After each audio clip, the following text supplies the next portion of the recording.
नमस्कार दोस्तों, आज हम सुनेंगे मुंशी प्रेमचंद के द्वारा लिखी कहानी अलग की ओझा। चलिए दोस्तों, कहानी शुरू करते हैं। भोला महतो ने पहली स्त्री के मर जाने के बाद दूसरी सगाई की तो उसके लड़के रघु के बुरे दिन आ गए। रघु की उम्र उस समय केवल 10 बरस की थी। चैन से गांव में गुल्ली डंडा खेलता फिरता था। माँ के आते ही चक्की में जुतना पड़ा। पन्ना रूपवती थी और रूप और गर्भ में चोली दामन का नाता है। वह अपने हाथों से कोई काम न करती। गोबर रघु निकालता, बैलों को सानी रघु देता, रघु ही झूठे बर्तन मांजता।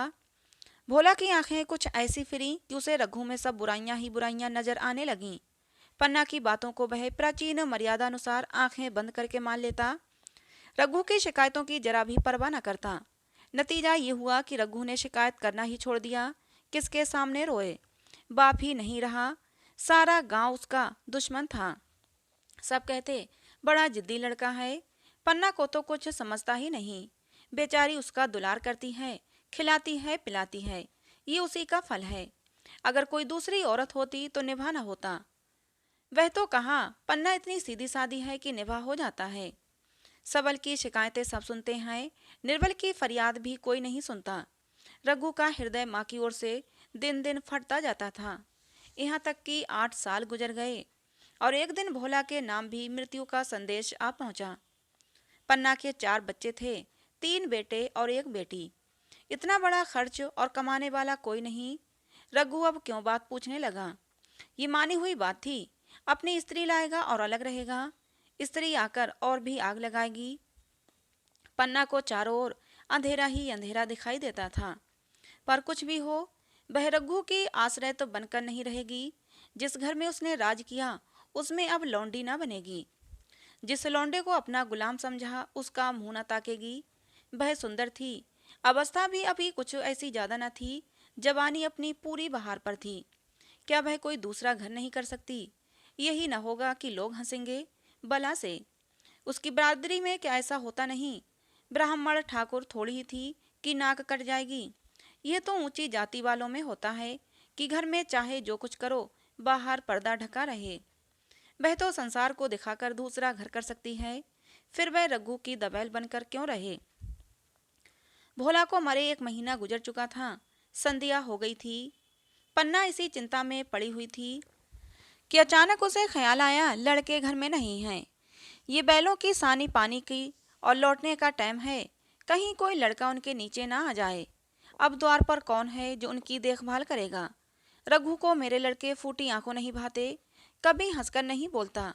घर से बाहर निकली तो देखा रघु सामने झोपड़े में बैठा ऊख की गडेरियां बना रहा है। लड़के उसे घेरे खड़े हैं और छोटी लड़की उसकी गर्दन में हाथ डाले उसकी पीठ पर सवार होने की चेष्टा कर रही है। पन्ना को अपनी आंखों पर विश्वास न आया। आज तो यह नई बात है। शायद दुनिया को दिखाना चाहता है कि मैं अपने भाइयों को कितना चाहता हूँ। और मन में छुरी रखी हुई है। घात मिले तो जान ही ले ले। काला सांप है, काला सांप। कठोर स्वर में बोली, तुम सब के सब यहाँ क्या करते हो? घर में आओ, सांझ की बेला है। रघु ने विनीत नेत्रों से कहा, मैं तो हूं ही काकी, डर किस बात का है? बड़ा लड़का केदार बोला, काकी, रघु दादा ने हमारे लिए 2 गाड़ियां बनाई हैं।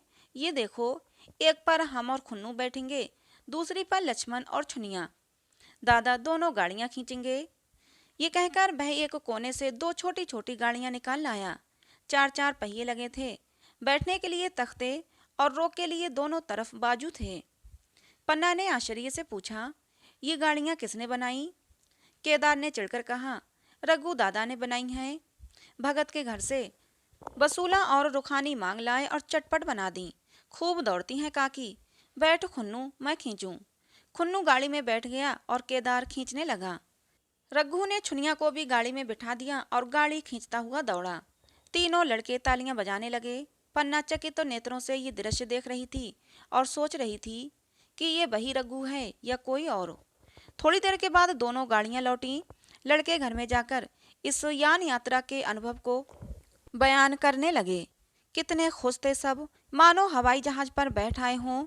खुन्नू ने कहा, काकी, सब पेड़ दौड़ रहे थे। लक्ष्मण बोला, और बछियां कैसी भागी? सब की सब दौड़ी। केदार, काकी, रघु दादा दोनों गाड़ियां एक साथ खींच ले जाते हैं। खुन्नू बोला, अब हमारे घर भी गाय आएगी काकी। रघु दादा ने गिरधारी से कहा है कि हमें एक गाय ला दो। गिरधारी बोला, कल लाऊंगा। इतने में रघु भी अंदर आ गया। पन्ना ने अवहेलना की दृष्टि से देखकर पूछा, क्यों रघु, तुमने गिरधारी से कोई गाय मांगी है? रघु ने क्षमा प्रार्थना के भाव से कहा, हाँ मांगी तो है, कल लाएगा। पन्ना, रुपये किसके घर से आएंगे, ये भी सोचा है? रघु, सब सोच लिया है काकी, मेरी ये मोहर नहीं है, इसके 25 रुपये मिल जाएंगे, 5 रुपये बछिया के मुझा दे दूंगा, बस गाय अपनी हो जाएगी। पन्ना सन्नाटे में आ गई। अब उसका अविश्वासी मन भी रघु के प्रेम और सज्जनता को मान गया। भाव विभोर होकर बोली, मोहर को क्यों बेचे देते हो? गाय की अभी कौन सी जल्दी है, जब हाथ में पैसे हो जाएं तो ले लेना, सूना सूना गला अच्छा न लगेगा। इतने दिनों तक गाय नहीं रही तो क्या लड़के नहीं जिए? रघु दार्शनिक भाव से बोला, बच्चों के खाने पीने के यही दिन तो हैं काकी, इस उम्र में ना खाएंगे तो फिर कब खाएंगे? मोहर पहनना मुझे अच्छा भी मालूम नहीं होता, लोग समझते होंगे कि बाप तो गया, इसे मोहर पहनने की सूझी है। भोला महतो गाय की चिंता में ही चल बसे, न रुपये आए न गाय मिली। रघु ने ये समस्या कितनी सुगमता से हल कर दी। आज जीवन में पहली बार पन्ना को रघु पर विश्वास आया। बोली, जब गहना ही बेचना है तो अपनी मोहर क्यों बेचोगे, मेरी हंसुली ले लेना। रघु, नहीं काकी, वह तुम्हारे गले में बहुत अच्छी लगती है, मर्दों को क्या मोहर पहने या ना पहने। पन्ना, चल मैं बूढ़ी हुई, अब हंसुली पहनकर क्या करना है, तू तो अभी लड़का है, तेरा गला अच्छा ना लगेगा। रघु मुस्कुराकर बोला, तुम अभी से कैसे बूढ़ी हो गई, गांव में है कौन जो तुम्हारे बराबर हो? रघु की बात सुनकर उसके मुरझाए मुख पर प्रसन्नता की लाली दौड़ गई। 5 साल गुजर गए। रघु का सा मेहनती ईमानदार बात का धनी दूसरा किसान गांव में न था। पन्ना की इच्छा के बिना कोई काम न करता। उसकी उम्र अब 23 साल की हो गई थी। पन्ना बार बार कहती, भैया बहू को विदा करा लाओ, कब तक नह में पड़ी रहेगी? सब लोग मुझी को बदनाम करते हैं कि यही बहू को नहीं आने देती। मगर रघु टाल देता। उसे अपनी स्त्री के रंग ढंग का कुछ परिचय दूसरों से मिल चुका था। ऐसी औरत को घर में लाकर वह अपनी शांति में बाधा नहीं डालना चाहता था। आखिर एक दिन पन्ना ने जिद करके कहा, तो तुम ना लाओगे? कह दिया कि अभी कोई जल्दी नहीं। तुम्हारे लिए जल्दी ना होगी, मेरे लिए तो जल्दी है, मैं आज ही आदमी भेजती हूँ। पछताओगी काकी, उसका मिजाज अच्छा नहीं है, तुम्हारी बला से। जब मैं उससे बोलूंगी ही नहीं तो क्या हवा से लड़ेगी? रोटियां तो बना ही लेगी, मुझसे अब भीतर बाहर का सारा काम नहीं होता, मैं आज ही बुला लेती हूँ। बुलाना चाहती हो तो बुला लो, मगर फिर यह ना कहना कि ये मेहरिया को ठीक नहीं करता, उसका गुलाम हो गया। ना कहूँगी, जाकर 2 साड़ियाँ और मिठाई ले आ। तीसरे दिन मुलिया मैके से आ गई। दरवाजे पर नगाड़े बजे, शहनाइयों की मधुर ध्वनि गूंजी, मुंह दिखावे की रस्म अदा हुई। वह इस मरुभूमि में निर्मल जलधारा थी, गेहुआ रंग था, बड़ी बड़ी नुकीली पलकें, कपोलों पर हल्की सुर्खी, आंखों में पिरवल आकर्षण। रघु उसे देखते ही मंत्रमुग्ध हो गया। जब प्रातःकाल पानी का घड़ा लेकर चलती, तब उसका गेहुआ रंग प्रभात की सुनहरी किरणों से कुंदन हो जाता, मानो उषा अपनी सारी सुगंध, सारा विकास और उन्माद लिए मुस्कुराती चली जाती हो। मुलिया मैके से ही जली भुनी आई थी। मेरा शौहर छाती फाड़कर काम करे और पन्ना रानी बनी बैठी रहे, उसके लड़के रईस ज्यादा बने घूमे। मुलिया से ये बर्दाश्त न होगा, वह किसी की गुलामी न करेगी। अपने लड़के तो अपने होते ही नहीं, भाई किसके होते हैं? जब तक इनके पर नहीं निकले रघु को घेरे हुए हैं। ज्यों ही जरा सयाने हुए पर झाड़कर निकल जाएंगे और बात भी न पूछेंगे। एक दिन उसने रघु से कहा, तुम्हें इस तरह गुलामी करनी हो तो करो, मुझसे न होगी। रघु, तो फिर क्या करूं, तू ही बता, लड़के तो अभी घर का काम करने लायक नहीं। मुलिया, लड़के रावत के हैं, कुछ तुम्हारे नहीं। यही पन्ना है जो तुम्हें दाने दाने को तरसाती थी, सब सुन चुकी हूँ। मैं लौंडी बनकर ना रहूंगी। रुपये पैसे का मुझे हिसाब नहीं मिलता, न जाने तुम क्या लाते हो और वो क्या करती है। तुम समझते हो रुपये घर ही में तो हैं, मगर देख लेना तुम्हें जो एक फूटी कौड़ी भी मिले। रघु, रुपये पैसे तेरे हाथ में देने लगूं तो दुनिया क्या कहेगी, जरा ये भी तो सोच। मुलिया, दुनिया जो चाहे कहे, दुनिया के हाथों बिकी नहीं हूँ। देख लेना, भाड़ लीप कर हाथ काला ही रहेगा। फिर तुम अपने भाइयों के लिए मरो, मैं क्यों मरूं? रघु ने कुछ जवाब न दिया। उसे जिस बात का भय था वह इतनी जल्दी सिर आ पड़ेगी, उसे पता न था। एक दिन पन्ना ने महुए का सुखावन डाला। बरसात शुरू हो गई थी। बखार में अनाज गीला हो रहा था। मुलिया से बोली, बहू जरा देखती रहना, मैं तालाब से नहा आऊं। मुलिया ने लापरवाही से कहा, मुझे नींद आ रही है, तुम बैठकर देखो। एक दिन ना नहाओगी तो क्या हो जाएगा? पन्ना ने साड़ी उठाकर रख दी, नहाने ना गई। मुलिया का बार खाली गया। कई दिन के बाद एक शाम को पन्ना धान रोप कर लौटी। अंधेरा हो गया था। दिन भर की भूखी थी। आशा थी कि बहू ने रोटी बना रखी होगी, मगर देखा तो यहाँ चूल्हा ठंडा पड़ा था और बच्चे मारे भूख के तड़प रहे थे। मुलिया से आहिस्ता से पूछा, आज अभी तक खाना नहीं बना? केदार ने कहा, आज दोपहर को भी चूल्हा नहीं जला काकी, भाभी ने कुछ बनाया ही नहीं। पन्ना, तो तुम लोगों ने खाया क्या? केदार, कुछ नहीं काकी, रात की रोटियां थीं, खुन्नू और लक्ष्मण ने खाई, मैंने सत्तू खा लिया। पन्ना बोली, और बहू ने? केदार, वह पड़ी तो सो रही हैं, कुछ नहीं खाया। पन्ना ने उसी वक्त चूल्हा जलाया और खाना बनाने बैठ गई। आटा गूंथती जाती थी और रोती थी, क्या नसीब है, दिन भर खेत में जली, घर आई तो चूल्हे के सामने जलना पड़ा। केदार का 14वां साल था। भाभी के रंग ढंग देखकर सारी स्थिति समझ रहा था। बोला, काकी, भाभी अब तुम्हारे साथ रहना नहीं चाहती। पन्ना ने चौंकर पूछा, क्या कुछ कहती है? केदार, कहती तो कुछ नहीं, मगर है उसके मन में यही बात। फिर तुम क्यों नहीं उसे अलग कर देती? जैसे चाहे रहे, हमारा भी तो भगवान है।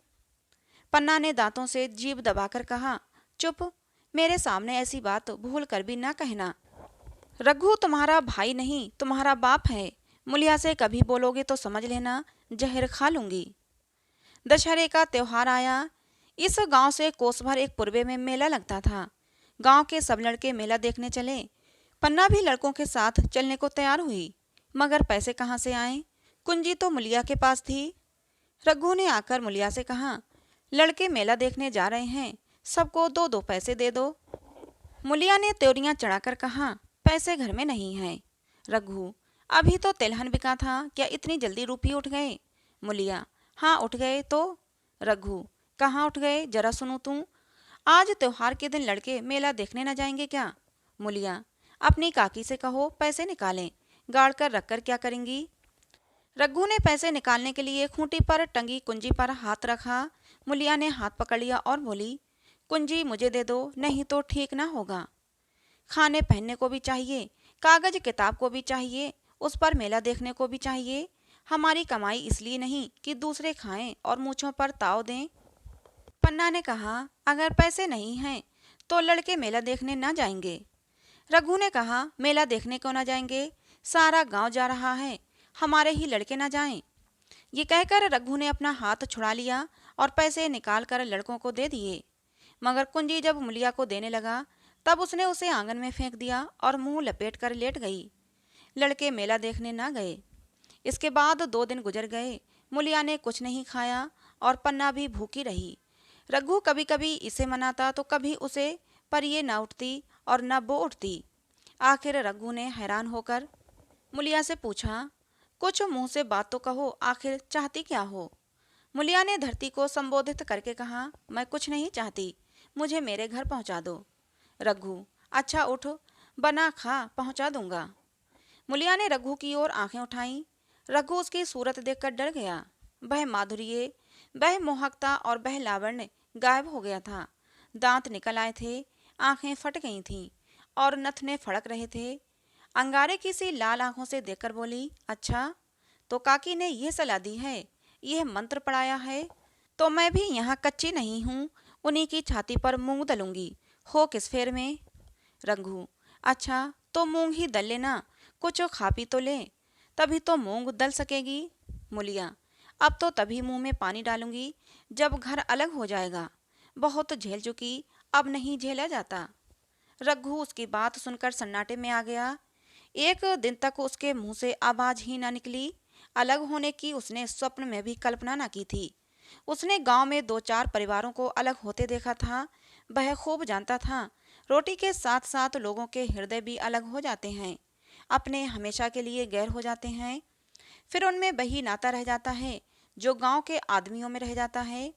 रघु ने मन में ठान लिया कि इस विपत्ति को घर में न आने दूंगा, मगर होनी को कौन टाल सकता है। आहा, मेरे मुंह में कालिख लगेगी। दुनिया यही कहेगी कि बाप के मर जाने पर 10 साल भी एक घर में निभाना हो सका। फिर किससे अलग होऊं? जिनको गोद में खिलाया, जिनको बच्चों की तरह पाला, जिनके लिए तरह तरह के कष्ट झेले, उन्हीं से अलग हो जाऊं? अपने प्यारों को घर से निकालकर बाहर करूं? उसका गला फंस गया। कांपते हुए स्वर में बोला, तू क्या चाहती है? कि मैं अपने भाइयों से अलग हो जाऊं? भला सोच तो, कहीं मुंह दिखाने लायक ना रहूंगा। मुलिया, तो मेरा इन लोगों के साथ निभाना होगा। रघु, तो तुम अलग हो जाओ, मुझे अपने साथ क्यों घसीटती हो? मुलिया, तो मुझे क्या तुम्हारे घर में मिठाई मिलती है? मेरे लिए क्या संसार में कोई जगह नहीं? रघु, तेरी जैसी मर्जी, जहाँ चाहे रहे, मैं अपने घर वालों से अलग नहीं हो सकता। जिस दिन इस घर में 2 चूल्हे जलेंगे, उस दिन मेरे कलेजे के 2 टुकड़े हो जाएंगे। मैं ये चोट सह नहीं सकता। तुझे जो तकलीफ हो वह मैं दूर कर सकता हूँ। माल असबाब की मालकिन तू है, अनाज पानी तेरे हाथ में है। अब रह ही क्या गया? अगर कुछ काम धंधा करना नहीं चाहती, मत कर। भगवान ने मुझे समाई दी होती तो तुझे तिनका भी न उठाने देता। तेरे ये सुकुमार हाथ पांव मेहनत मजदूरी करने के लिए नहीं बने, मगर मैं क्या करूं, अपना कुछ बस ही नहीं। फिर भी तेरा जी अगर कोई काम करने को ना चाहे तो मत कर, मगर मुझसे अलग होने को ना कहे, मैं तेरे पैरों पड़ता हूँ। मुलिया ने सिर से आंचल खिसकाया और जरा समीप आकर बोली, मैं काम करने से नहीं डरती, न बैठे बैठे खाना चाहती हूँ, मगर मुझसे किसी की धौंस नहीं सही जाती। तुम्हारी ही काकी घर का कामकाज करती हैं तो अपने लिए करती हैं, अपने बाल बच्चों के लिए करती हैं, मुझ पर कुछ एहसान नहीं करती। फिर मुझ पर धौंस क्यों जमाती हैं?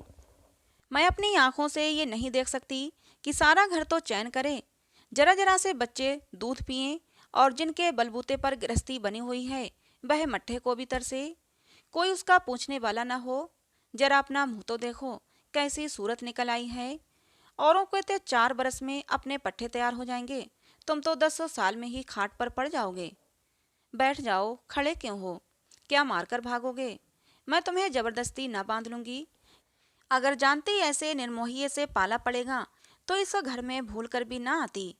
आती भी तो मन में आस न लगाती, मगर अब तो मन तुमसे लग गया। घर भी जाऊं तो मन यहीं रहेगा, और तुम जो हो मेरी बात नहीं पूछते हो।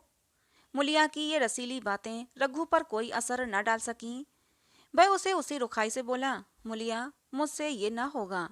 अलग होने का ध्यान करते ही मेरा मन न जाने कैसा हो जाता है।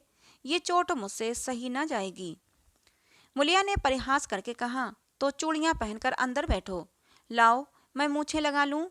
मैं तो समझती थी कि तुम्हें भी कुछ अलबल है, अब देखती हूँ तो निरी मिट्टी के लोंदे हो। पन्ना दालान में खड़ी दोनों की बातचीत सुन रही थी। अब उससे न रहा गया। सामने आकर रघु से बोली, जब वह अलग होने पर तुली है, फिर तुम क्यों उसे जबरदस्ती मिलाए रखना चाहते हो? तुम उसे लेकर रहो। हमारे भगवान ने निभा दिया तो अब क्या डर? अब तो भगवान की दया से तीनों लड़के सयाने हैं, अब कोई चिंता नहीं। रघु ने आंसू भरी आंखों से पन्ना को देखा और बोला, काकी, तू भी पागल हो गई है। जानती नहीं क्या, 2 रोटियां होते ही मन भी 2 हो जाते हैं। पन्ना, जब वह मानती ही नहीं तब तुम क्या करोगे?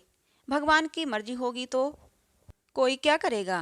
प्रारब्ध में जितने दिन एक साथ रहना लिखा था उतने दिन रहे। अब उसकी यही मर्जी है तो यही सही। तुमने मेरे बच्चों के सिर पर अगर हाथ न रखा होता तो आज इनकी न जाने क्या गति होती, न जाने किसके द्वार पर ठोकरें खाते होते, न जाने कहाँ कहाँ भीख मांगते। तुम्हारा जस तो मैं मरते दम तक गाऊंगी।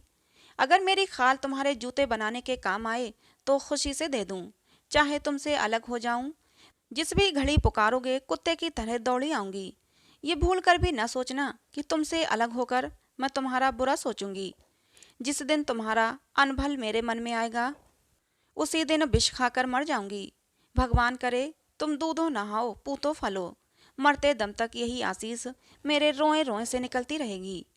और अगर लड़के भी अपने बाप के हैं तो मरते दम तक तुम्हारा पोस मानेंगे। ये कहकर पन्ना रोती हुई वहां से चली गई। रघु वहीं मूर्ति की तरह बैठा रहा। आसमान की ओर टकटकी लगी थी और आंखों से आंसू बह रहे थे। पन्ना की बातें सुनकर मुलिया समझ गई कि अपने पौ बारा है। चटपट उठी, झाड़ू लगाई, चूल्हा जलाया और कुएं से पानी लाने चली। उसकी टेक पूरी हो गई थी। गांव में स्त्रियों के दो दल होते हैं, एक बहुओं का और दूसरा सासों का। बहुएं सलाह और सहानुभूति के लिए अपने दल में जाती हैं और सासें अपने दल में। दोनों की पंचायतें अलग होती हैं। मुलिया को कुएं पर 2-3 बहुएं मिल गईं। एक से पूछा, आज तो तुम्हारी बुढ़िया बहुत रो रही थी, क्यों? मुलिया ने विजय के गर्भ से कहा, इतने दिनों से घर की मालकिन बनी हुई है, राजपाट छोड़ते किसे अच्छा लगता है? बहन, मैं उनका बुरा नहीं चाहती, लेकिन एक आदमी की कमाई में कहाँ तक बरकत होगी? मेरे भी तो यही खाने पीने और पहनने ओढ़ने के दिन हैं। अभी उनके पीछे मरो, फिर बाल बच्चे हो जाएं तो उनके पीछे मरो, सारी जिंदगी रोते ही कट जाएगी। एक बहू बोली, बुढ़िया यही चाहती है कि ये सब जन्म भर लौंडी बनी रहें, मोटा झोटा खाएं और पड़ी रहें। दूसरी बहू बोली, किस भरोसे पर कोई मरे? अपने लड़के तो बात नहीं पूछें, पराए लड़कों का क्या भरोसा? कल इनके हाथ पैर हो जाएंगे, फिर कौन पूछता है? मुलिया पानी लेकर आई, खाना बनाया और रघु से बोली, आओ रोटी खा लो। रघु ने मानो सुना ही नहीं, सिर पर हाथ रखकर द्वार की तरफ ताकता रहा। मुलिया बोली, क्या कहती हूँ, कुछ सुनाई नहीं देता। रोटी तैयार है, आओ खा लो। रघु, सुन तो रहा हूँ, क्या बहरा हूँ? रोटी तैयार है तो जाकर खुद खा ले, मुझे भूख नहीं है। मुलिया ने फिर नहीं कहा, जाकर चूल्हा बुझा दिया, रोटियां उठाकर छींके पर रख दी और मुंह ढांककर लेट गई। जरा देर में पन्ना आकर बोली, खाना तैयार है, नहा धोकर खाना खा लो, बहू भी भूखी होगी। रघु ने झुंझलाकर कहा, काकी तू घर में रहने देगी कि मुंह में कालिख लगाकर कहीं निकल जाऊं? खाना तो खाना ही है, आज ना खाऊंगा कल खाऊंगा, लेकिन अभी मुझसे ना खाया जाएगा। केदार क्या अभी मदरसे से नहीं आया? पन्ना, अभी तो नहीं आया, बस आता ही होगा। पन्ना समझ गई कि जब तक वह खाना बनाकर लड़कों को ना खिलाएगी और खुद ना खाएगी, रघु भी ना खाएगा। इतना ही नहीं, उसे रघु से लड़ाई करनी पड़ेगी, उसे जली कटी सुनानी पड़ेगी, उसे ये दिखाना पड़ेगा कि मैं ही उससे अलग होना चाहती हूँ, नहीं तो वह इसी चिंता में घुल घुल कर प्राण दे देगा। ये सोचकर उसने अलग चूल्हा जलाया और खाना बनाने लगी। इतने में केदार और खुन्नू मदरसे से आ गए। पन्ना ने कहा, आओ बेटा, खाना खा लो, रोटी तैयार है। केदार ने पूछा, भैया को भी बुला लूं? पन्ना, तुम आकर खा लो, उसकी रोटी बहू ने अलग बनाई है। खुन्नू, जाकर भैया से पूछाऊं? पन्ना, जब उनका जी चाहेगा खाएंगे, तू बैठकर खा, मुझे इन बातों से क्या मतलब? जिसका जी चाहेगा खाएगा, जिसका जी न चाहेगा ना खाएगा। जब बहू और उसकी बीवी अलग रहने पर तुले हैं तो उन्हें कौन मनाए? खुन्नू ने दरवाजे पर आकर झांका, सामने फूस की झोपड़ी थी, वहीं खाट पर पड़ा रघु नारियल पी रहा था। खुन्नू बोला, भैया तो अभी नारियल लिए बैठे हैं। पन्ना, जब जी चाहेगा खाएंगे। केदार, भैया ने भाभी को डांटा नहीं? मुलिया अपनी कोठरी में पड़ी सुन रही थी, बाहर आकर बोली, भैया ने तो नहीं डांटा, अब तुम आकर डांटो। केदार के चेहरे का रंग उड़ गया, फिर जबान न खोली। तीनों लड़कों ने खाना खाया और बाहर निकले। लू चलने लगी थी। आम के बाग में लड़के लड़कियां हवा से गिरे हुए आम चुनने जा रहे थे। केदार ने कहा, आज हम भी आम चुनने चलें, खूब आम गिर रहे हैं। खुन्नू, लेकिन दादा जो बैठे हैं। लक्ष्मण, मैं न जाऊंगा, दादा घुड़केंगे। केदार, लेकिन वह तो अब अलग हो गए। लक्ष्मण बोला, तो अब हमको कोई मारेगा तब दादा ना बोलेंगे? केदार, वहाँ तब क्यों ना बोलेंगे? रघु ने तीनों लड़कों को दरवाजे पर खड़ा देखा पर बोला कुछ नहीं। पहले तो वह घर के बाहर निकलते ही उन्हें डांट देता था, पर आज वह मूर्ति के समान निश्चल बैठा रहा। अब लड़कों को कुछ साहस हुआ, कुछ दूर आगे बढ़े। रघु अब भी न बोला, कैसे बोले? सोच रहा था, काकी ने लड़कों को खिला पिला दिया, मुझसे पूछा तक नहीं। क्या उसकी आंखें पर भी पर्दा पड़ गया? अगर मैंने लड़कों को पुकारा और वह ना आए तो मैं उनको मार पीट तो ना सकूंगा। लू में सब मारे मारे फिरेंगे, कहीं बीमार ना पड़ जाएं। उसका दिल महसूस कर रह गया, लेकिन मुंह से कुछ न बोला। लड़कों ने देखा कि ये बिल्कुल नहीं बोलते तो निर्भय होकर चल पड़े। सहसा मुलिया ने आकर कहा, अब तो उठोगे कि अब भी नहीं? जिनके नाम पर फाका कर रहे हो उन्होंने मजे से लड़कों को खिलाया और आप भी खाया, अब आराम से सो रही हैं। मोर पिया बात न पूछे, मोर सुहागिन नाव। एक बार भी तो मुंह से न फूटा कि चलो भैया खा लो। रघु को इस समय मर्मांतक पीड़ा हो रही थी। मुलिया के इन कठोर शब्दों ने घाव पर नमक का काम किया। दुखित नेत्रों से देखकर बोला, जो तेरी मर्जी थी वही तो हुआ। तेरे पीछे मैं भी बदनाम रहा। जब तू किसी की होकर नहीं रहना चाहती तो दूसरे को क्या गरज है जो तेरी खुशामद करे। जाकर काकी से पूछ, लड़के आम चुनने गए हैं, उन्हें पकड़ लाऊं? मुलिया अंगूठा दिखाकर बोली, यह जाता है, तुम्हें 100 बार गरज हो जाकर पूछो। इतने में पन्ना भी भीतर से निकल आई। रघु ने पूछा, लड़के बगीचे में चले गए? काकी, तूने उन्हें रोका नहीं? पन्ना, अब उनका कौन 75 है। बगीचे में जाएं, पेड़ पर चढ़ें, पानी में डूबें, मैं अकेली क्या क्या करूं? रघु, जाकर पकड़ लाऊं? पन्ना, जब तुम्हें अपने मन से नहीं जाना तो फिर मैं जाने को क्यों कहूं? तुम्हें रोकना होता तो रोक न देते, तुम्हारे सामने ही तो गए होंगे। पन्ना की बात भी पूरी न हुई थी कि रघु ने नारियल कोने में रख दिया और बाग की तरफ चला। रघु लड़कों को लेकर बाग से लौटा तो देखा मुलिया अभी तक झोंपड़े में खड़ी है। बोला, तू जाकर खा क्यों नहीं लेती? मुझे इस समय भूख नहीं है। मुलिया हटकर बोली, हाँ भूख क्यों लगेगी, भाइयों ने खाना खाया, वह तुम्हारे पेट में पहुंच ही गया होगा। रघु ने दांत पीसकर कहा, मुझे जला मत मुलिया, नहीं तो अच्छा ना होगा। खाना कहीं भागा नहीं जाता, एक बेला ना खाऊंगा तो मर ना जाऊंगा। तू क्या समझती है, घर में आज कोई बात नहीं हुई है? तूने घर में चूल्हा नहीं जलाया, मेरे कलेजे में आग लगाई है। मुझे घमंड था कि चाहे कुछ हो जाए पर मेरे घर में फूट का रोग न आने पाएगा, पर तूने मेरा घमंड चूर चूर कर दिया। मुलिया तिनक कर बोली, सारा मोह छो तुम्ही को है और किसी को है, मैं तो किसी को तुम्हारी तरह बिसूरते नहीं देखती। रघु ने ठंडी सांस खींचकर कहा, मुलिया, घाव पर नोन न छिड़क, तेरे ही कारण मेरी पीठ में धूल लगी है। मुझे इस गृहस्थी का मोह न होगा तो किसे होगा? मैंने ही तो इसे मर मर कर जोड़ा है। जिनको गोद में खिलाया वही अब मेरे पट्टीदार होंगे। जिन बच्चों को मैं डांटता था उन्हें आज कड़ी निगाहों से भी नहीं देख सकता।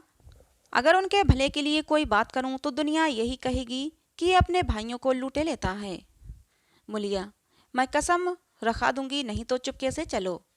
रघु, देख अब भी कुछ नहीं बिगड़ा, अपना हट छोड़ दे। मुलिया, हमारा ही लहू पियो, जो खाने ना उठो। रघु ने कानों पर हाथ रखकर कहा, ये तूने क्या किया मुलिया? मैं तो उठ ही रहा था, चल खा लूं। नहाने धोने कौन जाए, लेकिन इतना कह देता हूँ कि चाहे 4 की जगह 6 रोटियां खा जाऊं, चाहे तो मुझे घी के मटके में ही डुबे दे, पर ये दाग मेरे दिल से ना मिटेगा। रघु खाना खाने बैठा तो कौर विष के घूंट सा लगा। जान पड़ता था रोटियां भूसी की हैं, दाल पानी सी लगती, पानी कंठ के नीचे न उतरता, दूध की तरफ देखा तक नहीं। 2-4 गिलास खाकर उठ गया, जैसे किसी प्रियजन के श्राद्ध का भोजन हो। रात का भोजन भी इसी तरह किया। भोजन क्या किया, कसम पूरी की। रात भर उसका चित्त उद्गिन रहा। एक अज्ञात शंका उसके मन पर छाई रही, जैसे भोला महतो द्वार पर बैठा रो रहा हो। वह कई बार चौंकर उठा, ऐसा जान पड़ा भोला उसकी ओर तिरस्कार की आंखों से देख रहा है। वह दोनों जून भोजन करता था, पर जैसे शत्रु के घर। भोला की शोक मग्न मूर्ति आंखों से न उतरती थी। रात को उसे नींद न आती। वह गांव में निकलता तो इस तरह मुंह चुराए सिर झुकाए निकलता कि मानो गौ हत्या की हो। 5 साल गुजर गए। रघु अब 2 लड़कों का बाप था। आंगन में दीवार खिंच गई थी, खेतों में मेढ़ें डाल दी गई थीं और बैल बछिए बांध लिए गए थे। केदार की उम्र अब 19 की हो गई थी। उसने पढ़ना छोड़ दिया था और खेती का काम करता था। खुन्नू गाय चराता था। केवल लक्ष्मण अब मदरसे जाता था। पन्ना और मुलिया दोनों एक दूसरे की सूरत से जलती थीं। मुलिया के दोनों लड़के बहुधा पन्ना ही के पास रहते थे। पन्ना उन्हें उपटन मलती, काजल लगाती और गोद में लिए फिरती, मगर मुलिया के मुंह से अनुग्रह का एक शब्द भी ना निकलता, और ना पन्ना ही इसकी इच्छुक थी। वह तो जो कुछ करती निर्ब्याज भाव से करती थी। उसके 2 लड़के अब कमाऊ हो गए थे। लड़की खाना पका लेती थी, वह खुद ऊपर का कामकाज कर लेती। इसके विरुद्ध रघु अपने घर का अकेला था, वह भी दुर्बल, अशक्त और जवानी में बूढ़ा। अभी आयु 30 से अधिक न थी, लेकिन बाल खिचड़ी हो गए थे, कमर भी झुक गई थी, खांसी ने जीर्ण कर दिया था। देखकर दया आती थी। खेती को जैसी हवा चाहिए, जैसी मेहनत चाहिए, वो रघु से अब न होती थी। फिर फसल कहाँ से आती? कुछ ऋण भी हो गया था, वह चिंता और भी मारे डालती। चाहिए तो ये था कि अब उसे कुछ आराम मिलता। इतने दिनों के निरंतर परिश्रम के बाद सिर का बोझ कुछ हल्का होता, लेकिन मुलिया की स्वार्थपरता और अदूरदर्शिता ने लहराती हुई खेती उजाड़ दी। अगर सब एक साथ रहते तो वह अब तक पेंशन पा जाता। मजे में द्वार पर बैठा हुआ नारियल पीता, भाई काम करते, वह सलाह देता, मैं तो बना फिरता, कहीं किसी के झगड़े चुकाता, कहीं साधु संतों की सेवा करता। आखिर उसे धीमा धीमा ज्वर रहने लगा। हृदय शूल, चिंता, कड़ा परिश्रम और अभाव का यही पुरस्कार है। पहले कुछ परवाह न की, समझा आप ही आप अच्छा हो जाएगा। मगर कमजोरी बढ़ने लगी तो दवा की फिक्र हुई। जिसने जो बता दिया खा लिया। डॉक्टरों और वैद्यों के पास जाने की सामर्थ्य नहीं थी, और सामर्थ्य भी होती तो रुपये खर्च देने के सिवा और नतीजा ही क्या था। धीरे धीरे कमजोरी बढ़ती ही गई। पन्ना को अवसर मिलता तो वह आकर उसे तसल्ली देती, लेकिन उसके लड़के अब रघु से बात भी न करते थे। दवा दारू तो क्या करते, उसका और मजाक उड़ाते। भैया समझते थे कि हम लोगों से अलग होकर सोने की ईंट रख लेंगे। भाभी भी समझती थीं सोने से लद जाऊंगी। अब देखें कौन पूछता है। सिसक सिसक कर ना मरें तो कह देना। बहुत तो हाय हाय भी अच्छी नहीं होती। आदमी उतना काम करे जितना हो सके, ये नहीं कि रुपये के लिए जान दे दे। पन्ना कहती, रघु बेचारे का कौन दोष है। केदार कहता, चल मैं खूब समझता हूँ, भैया की जगह मैं होता तो डंडे से बात करता। मजाल थी कि औरत तो यूं जिद करती। ये सब भैया की चाल थी, सब सदी बदी बात थी। आखिर एक दिन रघु का टिमटिमाता हुआ जीवन दीपक बुझ गया। मौत ने सारी चिंताओं का अंत कर दिया। अंत समय उसने केदार को बुलाया था, पर केदार को ऊख में पानी देना था। डरा कहीं दवा के लिए न भेज दें, बहाना बना दिया और रघु के पास न गया। मुलिया का जीवन अब अंधकारमय हो गया। जिस भूमि पर उसने मंसूबों की दीवार खड़ी की थी, वह नीचे से खिसक गई थी। जिस खूंटे के बल पर वह उछल रही थी, वह अब उखड़ गया था। गांव वालों ने कहना शुरू किया, ईश्वर ने कैसा तत्काल दंड दिया। बेचारी मारे लाज के अपने दोनों बच्चों को लिए रोया करती। गांव में किसी को मुंह दिखाने का साहस न होता। प्रत्येक प्राणी उससे ये कहता हुआ मालूम होता था, मारे घमंड के धरती पर पाँव न रखती थी। आखिर सजा मिल ही गई। अब इस घर में कैसे निर्वाह होगा, वह किसके सहारे रहेगी, किसके बल पर खेती होगी। बेचारा रघु बीमार था, दुर्बल था, पर जब तक जीता रहा अपना काम करता रहा। मारे कमजोरी के कभी कभी सिर पकड़कर बैठ जाता और जरा दम लेकर फिर हाथ चलाने लगता था। रघु के जाते ही सारी खेती तहस नहस हो गई। अब उसे कौन संभाले। अनाज की ढांटें खलियान में खड़ी थीं, ऊख अलग सूख रही थी। वह अकेली क्या क्या करेगी। फिर सिंचाई अकेले आदमी का तो काम नहीं, 3-3 मजदूरों को कहाँ से लाए। गांव में मजदूर थे ही कितने, आदमियों के लिए खींचा तानी होती थी, क्या करे क्या ना करे। इस तरह 13 दिन बीत गए। क्रियाक्रम से छुट्टी मिली। दूसरे ही दिन सवेरे मुलिया ने दोनों बालकों को गोद में उठाया और अनाज माड़ने चली। खलियान में पहुंचकर उसने एक को पेड़ के नीचे घास के नरम बिस्तर पर सुला दिया और दूसरे को उसके पास बैठाकर अनाज माड़ने लगी। बैलों को हाँकती थी और रोती जाती थी। क्या इसीलिए भगवान ने उसको जन्म दिया था। देखते देखते क्या से क्या हो गया। इन्हीं दिनों पिछले साल भी अनाज माड़ा गया था। वह रघु के लिए लोटे में शरबत और मटर की घूंगी लाई थी। आज कोई उसके आगे है न पीछे, लेकिन किसी की लौंडी तो नहीं हूँ। उसे अलग होने का अब भी पछतावा न था। एक छोटे बच्चे का रोना सुनकर उसने उधर ताका तो बड़ा लड़का उसे चुमकार कर कह रहा था, भैया चुप रहो चुप रहो। धीरे धीरे उसके मुंह पर हाथ फेरता और चुप कराने की चेष्टा करता। जब बच्चा किसी तरह चुप न हुआ तो वह भी उस छोटे बच्चे के पास लेट गया और उसे छाती से लगाकर प्यार करने लगा। मगर जब ये प्रयत्न भी सफल न हुआ तो वह खुद भी रोने लगा। उसी समय पन्ना दौड़ी आई और छोटे बालक को गोद में उठाकर प्यार करती हुई बोली, लड़कों को मुझे क्यों ना दे आई बहू।